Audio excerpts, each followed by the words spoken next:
ஃபஅல்த ஃபஇன்னக இதம் மினல் ஸாலிமீன். சுப்ஹானல்லாஹ், வார்த்தைகள் எவ்வளவு கடுமையா இருக்கு பாருங்களேன். அல்லாஹ் சொல்றான் ஃபஇன் ஃபஅல்த, நபியே முதல்ல அல்லாஹ் சொல்லிட்டான் நீங்க யாரையும் வணங்க கூடாது, அழைக்க கூடாது.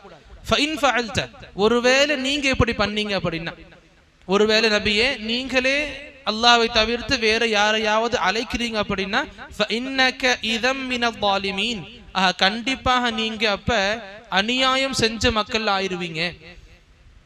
அநியாயம் செஞ்சவர்கள் நபி நீங்க ஆயிருவீங்க. அநியாயம் செஞ்ச மக்கள்னா யாரு? அல்லாஹ் இங்க ஷிர்க அநீதம்னு சொல்லுவான். இதே மாதிரி ஒரு வசனத்தை அல்லாஹ் சொல்லி காட்டுத்திருப்பான் குர்ஆன்லயே. லுக்மான் அலைஹிஸ்ஸலாம் தன்னுடைய மகனுக்கு சொல்லும்போது சொல்லுவாங்க, லா துஷ்ரிக் பில்லா இன்ன ஷிர்க லதுல்முன் அதீம். ஷிர்க்ன்றது மிகப்பெரிய அநியாயம் அல்லாஹ்வுக்கு செய்யறதுல. அந்த அளவுக்கு மிகப்பெரிய அநியாயத்தை செஞ்சவங்கள்ல நபியே நீங்களும் ஆயிருவீங்க. யாரை பார்த்து சொன்னா அல்லாஹ்? நபியை பார்த்து. எந்த நபிக்கு அல்லாஹ் கிட்ட அந்த அளவுக்கு வேல்யூ இருக்குமோ, எந்த நபியுடைய திக்ருகள்